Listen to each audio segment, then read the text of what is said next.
आत्मवंदन मित्रों, आज हम एक छोटी सी सच्ची कहानी पर आधारित एक घटना है उस पर बात करेंगे। पहले यह कहानी हम सुन लें। एक बहुत बड़ा साधु हुआ, उसकी ख्याति दूर दूर तक फैल गई थी और वह अखंड तपस्या में लीन था। अखंड तपस्या मतलब एक पैर में खड़े होकर वह निरंतर, दिन हो या रात हो, आंधी हो चाहे बरसात हो, धूप हो ठंड हो, वह खड़ा ही रहता था। और उसकी जटाएं जो है बढ़ गई थी, बड़े बड़े बाल हो गए थे, लेकिन वह ना हिलता था ना डुलता था और तपस्या में लगा रहता था। उसके बारे में यह कहा जाता था कि चिड़िया जो है उसके जटाओं में आकर अंडे रखकर और बच्चे अंडे से निकल जाते थे और उड़ जाते थे, फिर भी वह टस से मस हिलता नहीं था। और उसकी जटाएं जो है वो चिड़ियाओं का घोंसला बनती थी और वहाँ वह अंडे रखती थी और अंडे फूटने के बाद चिड़िया लोग उड़ जाते थे। मतलब इतना घनघोर वह तपस्वी था। इतनी तपस्या के बाद जब भगवान प्रकट हुए उसके सामने, तो वह उन्हें प्रणाम किया और मैं बोला कि मैं तो आपकी इतनी कठोर तपस्या किया हूँ। और उसके मन में थोड़ा अहंकार भी आ गया था और बोला कि आज तक आपकी इतनी कोई तपस्या नहीं की है और मैं जो है सिद्धावस्था में पहुँच गया हूँ। भगवान, मैं आपसे एक बात पूछना चाहता हूँ कि कोई मेरे स्तर का कोई तपस्वी है, क्योंकि मैंने अपनी सारी शक्ति और सारा संकल्प अपनी तपस्या में लगा दिया। तो बस मेरे मन में यह इच्छा उठी है कि मेरे जैसा कोई, मुझसे भी बड़ा ऊंचा कोई ऐसा पृथ्वी पर कोई व्यक्ति है जो मुझसे भी ऊंचा हो, मुझसे भी बड़ा हो। तो भगवान बोले हाँ है। तो उस साधु के तुरंत आंखें चमक गई और उसके कान खड़े हो गए और बोला तुरंत बताइए मुझे, मैं जाके उसके दर्शन करूंगा, क्योंकि मैंने इतनी अखंड तपस्या की है उसमें रत्ती भर भी कोई कमी नहीं रखी है।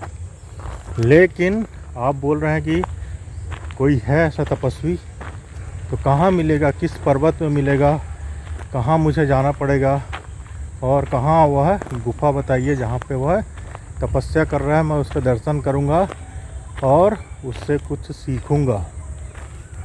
तो प्रभु भगवान मुस्कुराए और बोले कि वह तो बगल के गांव में ही रहता है। तो वो और सुन के सन्न हो गया, क्योंकि उसकी प्रतिष्ठा तो इतनी ज़्यादा थी कि दूसरे गांव से भी लोग आते थे। यदि उसे बगल के गांव में कोई और तपस्वी था उससे बड़ा, तो उसके देखने के लिए कोई क्यों नहीं जाता था। तो उसके मन में बहुत जिज्ञासा जागी। तो भगवान बोले कि तुम्हें दर्शन करना है उसका? बोले हाँ। तो बोले बगल के गांव में एक तुलाराम करके एक व्यक्ति है। तुलाराम का नाम हम लोग जानते हैं मित्रों, वह भारत के बहुत बड़े संत हुए। वह ना घर छोड़े ना गृहस्थी छोड़े और उनकी एक दुकान थी, वह बस तौलते थे। जो भी व्यक्ति उनको देखता था तो हमेशा तौलते ही थे सामान। तो उनका नाम जो है तुलाराम रख दिया। तो वह साधु बोला नहीं, मुझे जाके मिलना है उससे। तो बोले चले जाओ। तो वह साधु ऐसे ही गया उसके पास, बड़ी बड़ी जटाएं और बड़े बड़े उसके बाल थे, दाढ़ी थे, और वह खोजता खोजता गांव गया और तुलाराम का पता पूछकर उसके पास आ गया और तुलाराम सामने बैठ के दुकान के सामान को तौल रहा था। उसे देखकर उसे बड़ा आश्चर्य हुआ कि अरे ये तो साधारण से भी साधारण संसारी है, जिसने मेरे चरण भी नहीं छुए और यह तो अपने दुकान में लगा हुआ है, तौल रहा है सामान, लोगों को बांट रहा है, दे रहा है, और मैं इसके पास आके बैठा हूँ। तो इसकी इतनी भी हिमाकत नहीं हुई कि आके मेरे चरण पकड़ ले, छू ले, क्योंकि सभी गांव वाले तो उसके पीछे हुड़दंग मंगा के चलने लगे थे, क्योंकि वह इतना बड़ा संत इस गांव में आया था। सभी के जाने के बाद और दुकान का काम समाप्त करने के बाद तुलाराम जो हैं वो बोले कि बोलिए बोलिए साधु जी महाराज, आप कैसे आए मुझसे मिलने के लिए। तो वह जो साधु था, जो वर्षों तपस्या किया था, वह बोला एकांत में बात करेंगे। तो बोले ठीक है तुलाराम, आइए।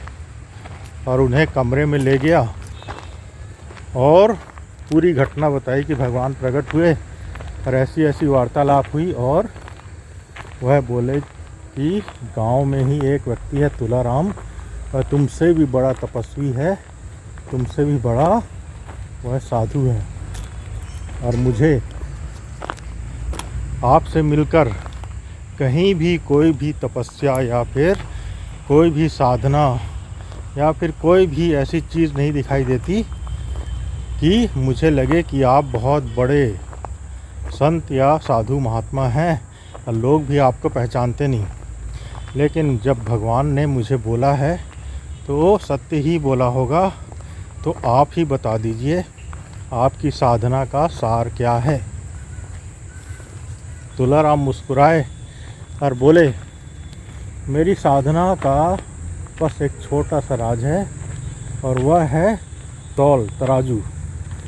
मैं जब भी कोई चीज़ तौलता हूँ तो उसे दोनों पलड़े में बराबर बराबर तौलता हूँ, और उस समय जब मैं तौलता हूँ तो अंदर भी तुल जाता हूँ, अंदर भी मैं समता को साध लेता हूँ, और अंदर भी जो मेरे अंदर विकार हैं, काम है, क्रोध है, ईर्ष्या है, लोभ है, दुख है, खुशी है, वो तराजू तौलते तौलते मेरे अंदर भी वह समता सध गई है, वह संतुलन सध गया है, और मैं जो है अंदर से बिल्कुल शांत हो गया हूँ, और मैं कोई अलग से साधना नहीं करता। बस मैं अंदर की समता को और संतुलन को साध लिया हूँ। बस मेरी यह छोटी सी साधना है। मित्रों, यह कहानी जो है यह तुलाराम जी की जीवन की घटना है। तुलाराम जी है संत हैं, बहुत बड़े संत हैं, उनके जीवन पर यह आधारित है। हमारे जीवन में भी दो चीज़ हमेशा चलती है, सभी के जीवन में। सुख है तो दुख है, दुख है तो सुख है, और ईर्ष्या है तो द्वेष है, दिन है तो रात है, घृणा है तो प्रेम है। किसी से प्रेम आप नहीं कर सकते। सिक्के का दूसरा पहलू पलटेंगे तो उसी व्यक्ति से आप कहीं ना कहीं घृणा भी थोड़ा सा करेंगे ही। क्रोध 100% कोई कर नहीं सकता, कभी ना कभी उसका सिक्के का पहलू यदि देखा जाए तो उसमें प्रेम भी छुपा रहता है। तो जीवन में तुलाराम जैसे संतुलन यदि हम साध सकें तो हमारा जीवन भी बहुत संतुलित हो जाएगा, और संतुलित जीवन ही आनंद का जीवन है, खुशी का जीवन है। और हर सुख के पीछे दुख, हर दुख के पीछे सुख। यदि आपको सुख मिल रहा है तो आप मान के चलिए उसके पीछे कहीं ना कहीं दुख आता ही होगा। यदि आपको दुख मिल रहा है तो कभी ना कभी उसके पीछे सुख या दुख आएगा ही आएगा। यह एक चक्र चलता रहता है, और हम पूरा जीवन उसी में फंस जाते हैं। और हम सुख ही सुख चाहते हैं, दुख को चाहते नहीं हैं। यदि हम अंदर से तुलाराम जैसे संतुलित हो जाएं, हम दुख आए तो भी उसे संतुलित भाव से देखें, सुख आए तो भी उसे पकड़े नहीं, उसे जकड़े नहीं, और जाने कि हाँ यह जाने वाला है और इसे भी हम उसी सम्मान से देखेंगे और जाएगा तो विदा कर देंगे। तो दिन में जब भी ऐसी घड़ी आए, ये सूत्र है आज का, जिसे हम अब करके अपने जीवन को बहुत अंदर और गहराई और खुशी और आनंद से बिता सकते हैं। मित्रों, मैं आपको आज यह सूत्र बताता हूँ जिसे हम दिनचर्या में या जब भी हमको लगे वह कर सकते हैं। जैसे कि आपको लगे, हमेशा कभी कभी आदमी बिना कारण के खुश हो जाता है, हर एक व्यक्ति।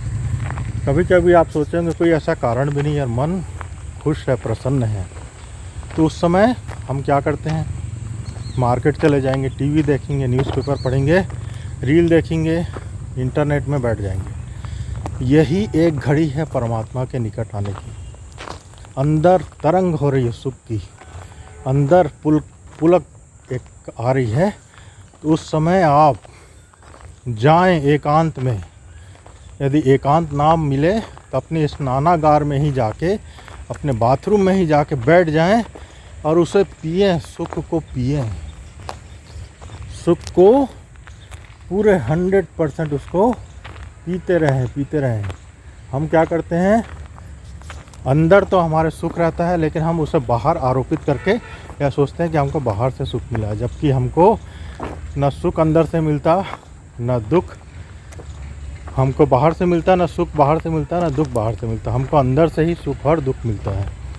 तो जब भी आप खुश रहें और मन प्रसन्न रहे तो एकांत में बैठ जाइए और अपने इष्ट को, और जिससे भी आप जुड़े हैं, जो भी प्रभु है, भगवान है, गुरु है, बैठ जाइए और उनका चिंतन करिए। सांसें गहरी गहरी लीजिए, और जब तक यह सुख, क्योंकि वो अभी स्थायी नहीं रहेगा, सुख की लहर आई है तो वह स्थायी नहीं रहेगा, जब तक है 15 मिनट, 20 मिनट, आधा घंटा बैठे रहें, शांत बैठे रहें और उस रस को पीते रहें और अपने इष्ट को याद करते रहें और सांसों पर सुमरन करते रहें। यदि ना भी करें और सहज भी होता रहे तो वैसे ही करें।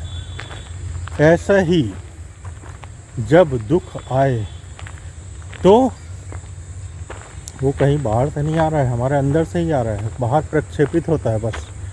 क्योंकि अलग अलग घटना घटती है और अलग अलग व्यक्ति रहते हैं, कोई व्यक्ति दुखी हो जाता है, कोई सुखी हो जाता है। यदि बाहर की घटना एक से रहती तो सभी व्यक्ति दुखी हो जाते हैं। तो अंदर की घटना से ही दुख फलित होता है।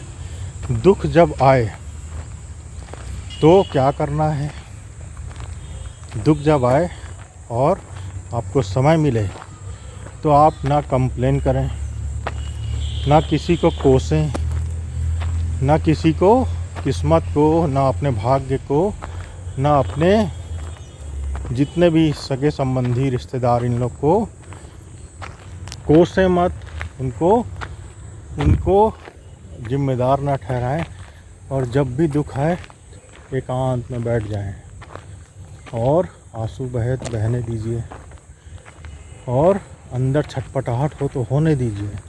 क्योंकि एक सूत्र याद रखिए आप, कोई भी चीज़ स्थायी नहीं है इस पृथ्वी पर। दुख है तो हमेशा के लिए वह आपके हृदय में बस नहीं जाएगा, वह एक समय के बाद ख़त्म हो जाएगा। 1 घंटा 2 घंटा आप बैठे रहिए, आधा घंटा, और देखते रहिए दुख को। रोना आए रोइए, और जो भी नेगेटिव विचार आए सबको करिए, कोई भी उसका निंदा मत करिए। और आप पाएंगे आपके बिना विरोध किए वह जो है बहने लगेगा। आपका दुख जो है, आपकी पीड़ा जो है बहने लगेगी। सर्व स्वीकार भाव से उसे स्वीकार करें कि हाँ, भगवान ने मेरे जीवन में दुख दिया है तो ठीक है, उसने दिया है तो मैं स्वीकार कर लूँगा, कर लूँगी, और उसे बहने दीजिए। क्योंकि इस प्रकृति का नियम है परिवर्तन। तो ना सुख टिकेगा ना दुख टिकेगा। तो और उस तुलाराम संत की तरह हम भी मध्य में आ जाएंगे मित्रों, और मध्य में स्थिर होकर समता को प्राप्त करके हम आनंद भाव में गहराई से अपनी जड़ों से जुड़ जाएंगे। गीता में भी कहा है, समता वाले व्यक्ति या मनुष्य हमेशा चिरस्थायी तक आनंद में जीता है। भगवान कृष्ण का भी